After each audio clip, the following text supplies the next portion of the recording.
नमस्कार दोस्तों, आप सभी का स्वागत है हमारे YouTube channel VCS basic physics में। आज हम कक्षा 12 का टॉपिक लेकर चल रहे हैं संचार तंत्र, कम्युनिकेशन सिस्टम। देखिए, संचार क्या है कि यदि सूचनाओं को एक स्थान से दूसरे स्थान तक भेजने की जो व्यवस्था है उसी को ही हम संचार कहते हैं। सूचना क्या है? डाटाओं का एक सुव्यवस्थित रूप सूचना कहलाता है और उस सूचना को हम एक बिंदु से एक स्थान से दूसरे स्थान तक भेजने की जो प्रक्रिया है, जिस सिस्टम के जरिए जाता है उसी को ही हम कम्युनिकेशन सिस्टम कहते हैं, संचार तंत्र कहा जाता है।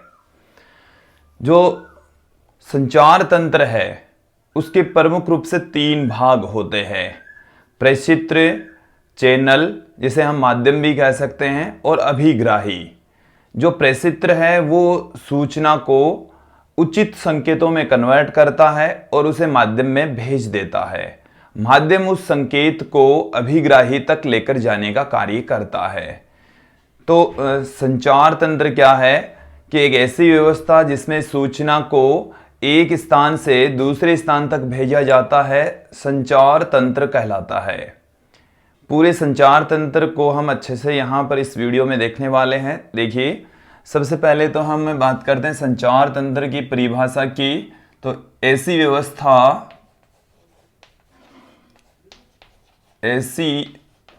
व्यवस्था जिसमें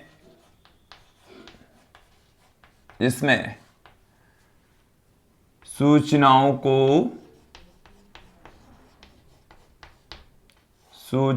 को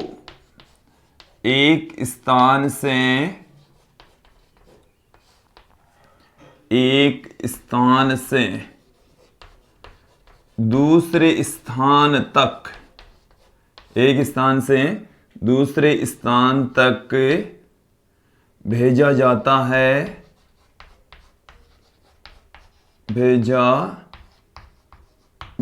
है, संचार तंत्र कहलाता है। संचार तंत्र कहलाता है। देखिए, संचार तंत्र के प्रमुख 3 भाग होते हैं और उनको इस वीडियो में अच्छे से डिटेल से पढ़ने वाले हैं। देखिए, सबसे पहले हम बात करते हैं संचार तंत्र का। एक ब्लॉक डायग्राम के जरिए मैं आप लोगों को समझाऊंगा। यहाँ पर ये हमारे पास में संचार तंत्र का एक प्रमुख पार्ट है जिसे हम प्रेषित्र कहते हैं, जिसे प्रेषित्र कहा जाता है। इसका एक और प्रमुख भाग होता है जिसे हम दूसरा प्रमुख भाग, इसे माध्यम या चैनल कहा जाता है। माध्यम भी कह सकते हैं या इसे चैनल भी कहा जा सकता है। और इसका जो अंतिम जो भाग है संचार तंत्र का, वो होता है अभिग्राही, रिसीवर। तो ये 3 प्रमुख भाग होते हैं और सूचना है वो यहाँ से होती हुई यहाँ आती है और यहाँ से होती हुई यहाँ जाती है। देखिए, ये है सूचना स्रोत। सूचना स्रोत का मतलब है कि सूचना यहाँ से उत्पन्न हो रही है और उस सूचना को हमें सूचना उपयोगकर्ता तक भेजना है और सूचना उपयोगकर्ता यहाँ पर है।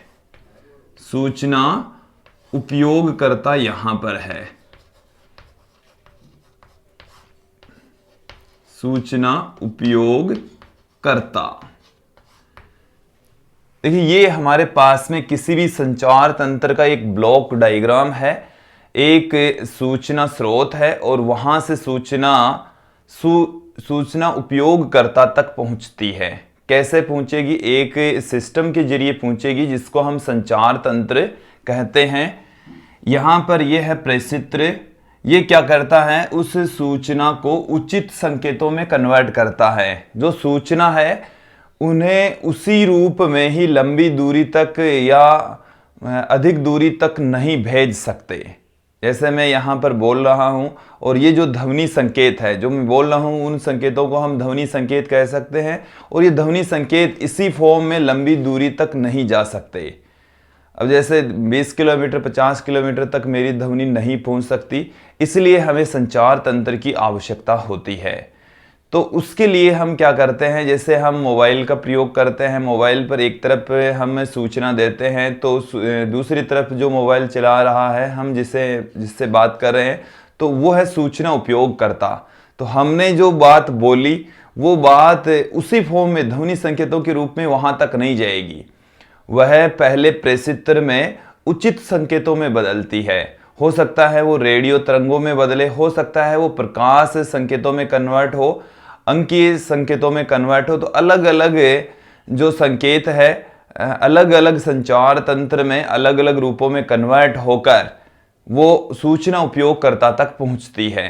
जैसे हम मोबाइल की बात करें तो मोबाइल के अंदर जो ध्वनि संकेत हैं वो प्रकाशीय संकेतों में कन्वर्ट होते हैं और ऑप्टिकल फाइबर जो केबल होती है उनके जरिए सूचना उपयोगकर्ता तक पहले अभिग्राही तक पहुंचते हैं। अभिग्राही उन प्रकाशीय संकेतों को पुनः उचित संकेतों में, जो मूल संकेत है, उनमें कन्वर्ट करने का कार्य करता है। सूचना उपयोगकर्ता तक सूचना पहुंच जाती है। तो देखेंगे यहां पर कि यहां से सूचना स्रोत है, ये सूचना स्रोत है, ये इन उस संकेत को, जैसे ध्वनि संकेत है मोबाइल में, उन संकेतों को उचित संकेतों में कन्वर्ट करने का कार्य करता है। उन उचित संकेतों को हम संदेश संकेत भी कह सकते हैं। मैं यहां पर लिख रहा हूं उचित संकेत, उचित, ये हमारे पास में है सूचना संकेत, ये है सूचना सिग्नल, सिग्नल या संकेत एक ही बात है। और ये जो प्रेषित्र है उनको उचित संकेतों में कन्वर्ट करने का कार्य करता है, जिसको हम कहते हैं प्रेषित्र संकेत। प्रेषित्र संकेत ये उन्हें वांछित रूप में कन्वर्ट करने का काम करता है, एक रूप से दूसरे रूप में बदलकर भेजने का कार्य करता है। यहां से इसके जरिए जो संकेत है वो अभिग्राही तक पहुंचते हैं और यहां पर जो संकेत इससे प्राप्त होंगे उन्हें हम कह देंगे अभिग्रहित, अभिग्रहित संकेत। एक बार इनमें अभिग्राही है, वह सिस्टम है सूचना तंत्र का, जो सूचना को पहले जो अन्य फॉर्म में उसको हम कन्वर्ट कर देते हैं, उसको उचित फॉर्म में कन्वर्ट करके वापस मूल संकेतों में कन्वर्ट करके सूचना उपयोगकर्ता को देने का कार्य करता है। तो यहां पर हमें पहले जो सूचना सिग्नल है फिर से प्राप्त हो जाता है, मूल संकेत प्राप्त हो जाता है। मूल संकेत ये प्राप्त करके सूचना उपयोगकर्ता को देता है। तो ये हमारे पास में है जो सूचना तंत्र है वो तो इतना ही है, जिसके अंदर प्रेषित्र आएगा, जिसमें माध्यम आएगा और जिसमें अभिग्राही भी सम्मिलित होता है। तो ये 3 पार्ट होते हैं किसी भी सूचना तंत्र के, संचार तंत्र के। अब हम इनको एक एक करके डिटेल से यहां पर देख लेते हैं कि प्रेषित्र क्या काम करता है, प्रेषित्र के कितने भाग होते हैं। तो देखिए प्रेषित्र में जो सूचना होती है वो सूचना उचित संकेतों में कन्वर्ट होकर माध्यम को दी जाती है। जैसे माध्यम हो सकता है कोई केबल हो, वायु हो या कोई तार हो, तो इस टाइप से माध्यम हो सकता है।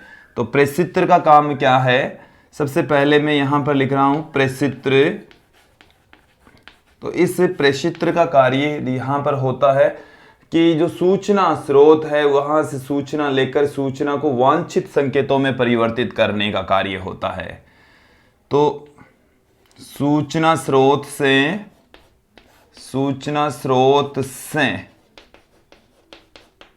संकेत लेकर उन्हें वांछित संकेतों में, उचित संकेतों में बदलने का कार्य। सूचना स्रोत से संकेत लेकर उन्हें उचित संकेतों में बदलने का कार्य करता है। उचित संकेतों में बदलना, संकेतों में बदलने का कार्य प्रेषित्र के द्वारा किया जाएगा। अब जो प्रेषित्र है इसके प्रमुख भाग, तो प्रेषित्र के प्रमुख 4 भाग हैं। इसमें एक लगा होता है ट्रांसड्यूसर, ट्रांसड्यूसर। दूसरा इसमें लगा होता है मॉड्यूलेटर, मॉड्यूलेटर। तीसरा जो पार्ट है वो होता है प्रवर्धक, प्रवर्धक। और चौथा जो इसका हिस्सा होता है वो होता है प्रेसी एंटीना। प्रेसी एंटीना। तो देखिए यहां पर प्रेसित्र के अंदर 4 प्रमुख भाग होते हैं और उसमें एक ट्रांसड्यूसर, मॉड्यूलेटर, प्रवर्धक और प्रेसी एंटीना।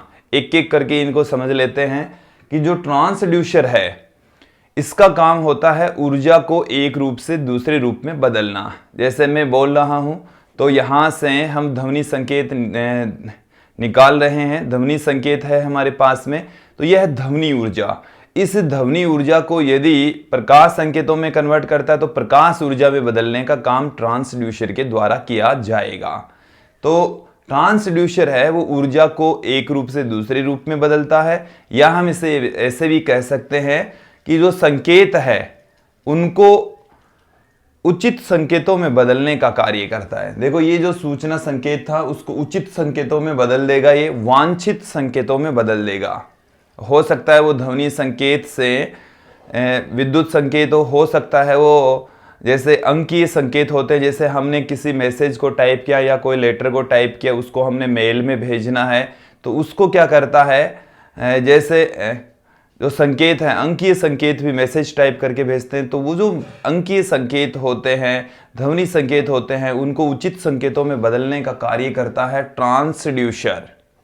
तो प्रेसित्र का एक ऐसा हिस्सा जो ऊर्जा को एक रूप से दूसरे रूप में कन्वर्ट करता है, जो मूल संकेत है उनको उचित संकेतों में बदलने का कार्य करता है, या आप कह सकते हैं कि ऊर्जा को एक रूप से दूसरे रूप में बदलने का कार्य करता है।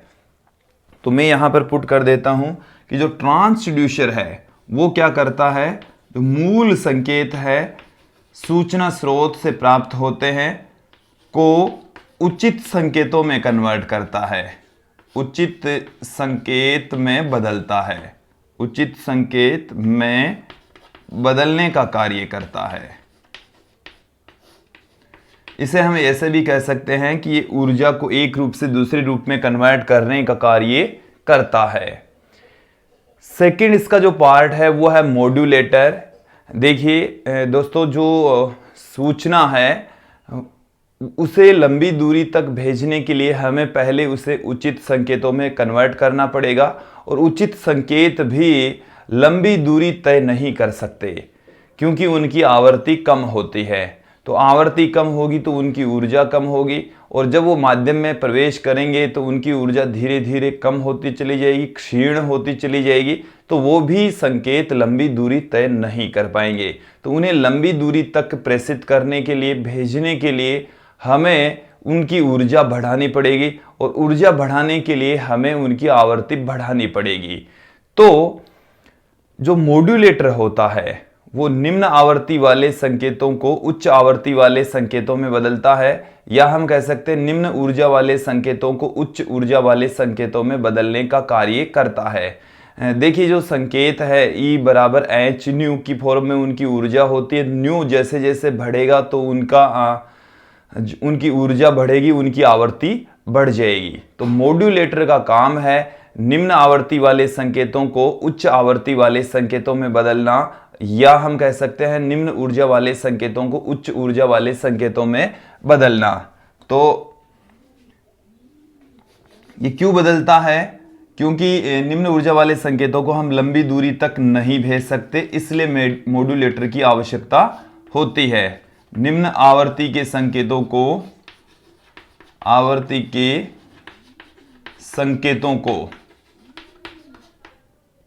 निम्न आवृत्ति के संकेतों को उच्च आवृत्ति के संकेतों में बदलना, उच्च आवृत्ति के संकेतों में बदलना, संकेतों में बदलने का कार्य करता है। निम्न आवृत्ति वाले संकेतों को उच्च आवृत्ति वाले संकेतों में बदलने का कार्य मॉड्यूलेटर के द्वारा किया जाता है। इसके पश्चात हम यहाँ पर इसका जो अगला पार्ट है वो है प्रवर्धक। प्रवर्धक जिसे हम एम्पलीफायर भी कहते हैं, और हमने इसके बारे में पहले भी पढ़ लिया है। प्रवर्धक का हमने एक वीडियो भी बनाया है अलग से। देखिए प्रवर्धक क्या करता है, जो भी संकेत है उसके आयाम को बढ़ाने का कार्य करता है। तो निम्न आयाम वाले संकेतों को उच्च आयाम वाले संकेतों में बदलने वाला जो भाग होता है उसे हम एम्पलीफायर कहते हैं, प्रवर्धक कहते हैं। एक बार फिर से समझ लेंगे, क्योंकि जो आयाम है वो जब ज़्यादा होगा तो उनकी तीव्रता अधिक होगी, और तीव्रता अधिक होगी तो वो जो संकेत है वो भी लंबी दूरी तय कर पाएंगे। तो यहाँ पर जो प्रवर्धक है वो निम्न आयाम वाले संकेतों को उच्च आयाम वाले संकेतों में बदलने का कार्य करता है। तो प्रवर्धक के द्वारा क्या किया जाता है, निम्न आयाम वाले संकेतों को निम्न आयाम वाले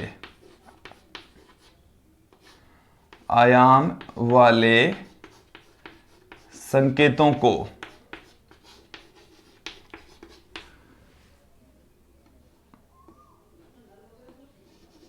उच्च आयाम वाले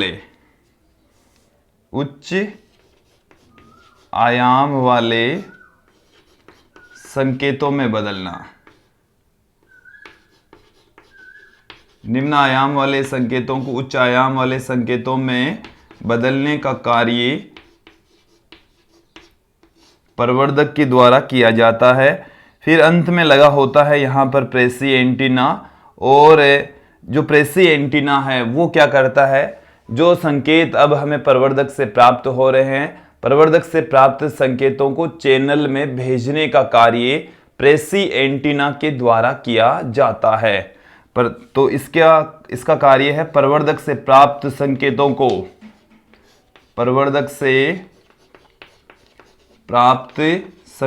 को माध्यम में भेजना या चैनल में भेजने का कार्य करता है। माध्यम या चैनल में भेजने का कार्य प्रेसी एंटीना के द्वारा किया जाता है। तो ये था प्रेषित्र, सूचना तंत्र का एक भाग हो चुका है प्रेषित्र। अब देखिए, जो प्रेषित्र से संकेत प्राप्त होते हैं उन संकेतों को अभिग्राही तक पहुंचाने का काम चैनल के द्वारा किया जाता है। तो संचार तंत्र का वह भाग जो प्रेषित्र से प्राप्त संकेतों को अभिग्राही तक पहुंचाने का कार्य करता है, माध्यम कहलाता है। तो माध्यम की जो डेफिनेशन है वो देख लीजिए, क्या है कि प्रेषित्र से प्राप्त संकेतों को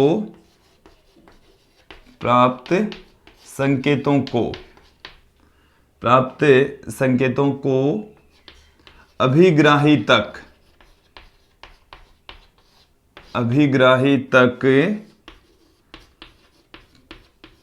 पहुंचाने का कार्य माध्यम या चैनल के द्वारा किया जाता है। माध्यम या चैनल द्वारा किया जाता है। माध्यम या चैनल द्वारा किया जाता है। अब यहां पर आप देखेंगे कि माध्यम के रूप में क्या हो सकता है। माध्यम के रूप में वायु हो सकती है, वायु के जरिए भी संकेतों को भेजा जा सकता है। देखिए, माध्यम में संकेत संचरित होते हैं और वो माध्यम के रूप में वायु हो सकती है। जैसे हमने जो प्रेषित्र है उससे उचित संकेत रेडियो तरंगों के रूप में प्राप्त किए हैं, तो जो रेडियो तरंगें हैं वो वायु में संचरित होगी, तो माध्यम या चैनल के रूप में वहां पर वायु होगी। कुछ संकेत ऐसे भी होते हैं जिसे विद्युत संकेत कहा जाता है। तो विद्युत संकेतों के लिए हमें तारों की आवश्यकता पड़ेगी, चालक तारों की जरूरत पड़ती है। तो वहां पर हमें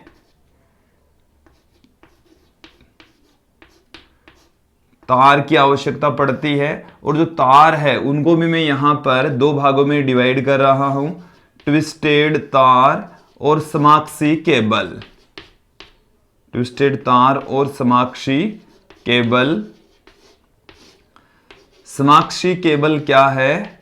देखिए, समाक्षी केबल के अंदर एक मध्य भाग में चालक होता है। मध्य भाग में उस केबल के अंदर एक चालक होता है और इसके ऊपर एक कुचालक आवरण चढ़ा होता है, और इस कुचालक आवरण के ऊपर एक जालीनुमा संरचना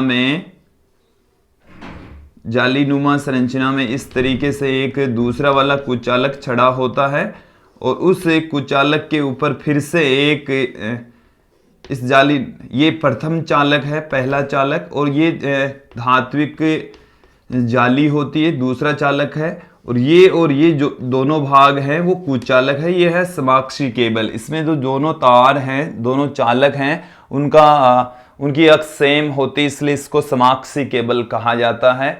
और ये जैसे टीवी की जो केबल होती है उसमें इसी टाइप का ही वायर होता है, जिसमें बीच वाला भाग एक चालक होता है, फिर एक कुचालक आवरण होता है, फिर दूसरा जो चालक होता है वो तारों की गूंथ कर बनाया जाता है, जालीनुमा संरचना होती है, और उसके ऊपर भी एक कुचालक आवरण चढ़ा होता है।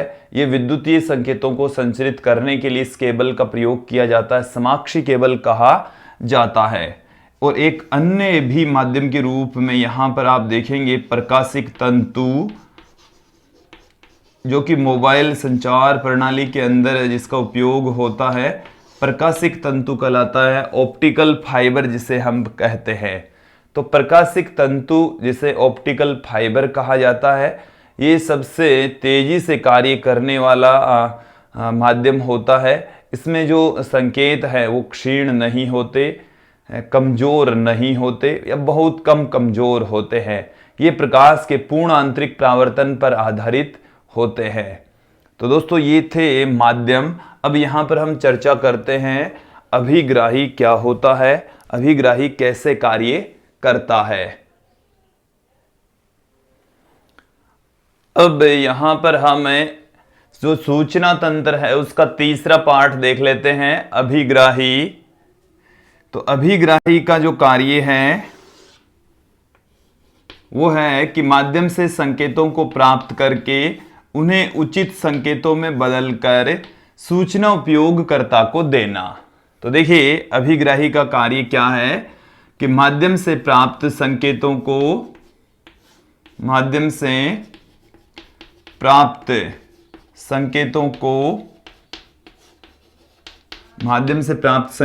को मूल संकेतों में कन्वर्ट करके, जो सूचना स्रोत से प्राप्त हुए उन संकेतों में, मूल संकेतों में बदलने का कार्य है वो अभिग्राही के द्वारा किया जाता है। इसमें भी 4 प्रमुख भाग होते हैं। पहला जो इसका भाग है वो है ग्राही एंटीना। दूसरा जो इसका भाग है वो है प्रवर्धक एम्पलीफायर, और तीसरा इसका जो भाग है वो है डीमोड्यूलेटर या वी मॉड्यूलेटर, और चौथा इसका जो भाग होता है वो होता है ट्रांसड्यूसर। तो देखिए ठीक उसी प्रकार से ही जैसे प्रेषित्र में भाग होते हैं, इसमें भी ऐसे ही भाग होंगे। माध्यम से संकेतों को प्राप्त करने का कार्य प्रेषी एंटीना के, ग्राही एंटीना के द्वारा किया जाता है। माध्यम से संकेतों को प्राप्त करने का कार्य है वो ग्राही एंटीना के द्वारा किया जाता है। अब जो माध्यम से चलकर आए संकेत हैं उनका आयाम धीरे धीरे कम हो जाता है, उनकी तीव्रता कम हो जाती है। तो तीव्रता बढ़ाने के लिए फिर से उन्हें प्रवर्धक में से गुजारा जाता है। तो संकेतों का आयाम बढ़ाने का कार्य करता है, संकेतों का आयाम बढ़ाता है। फिर आप देखेंगे डीमोड्यूलेटर।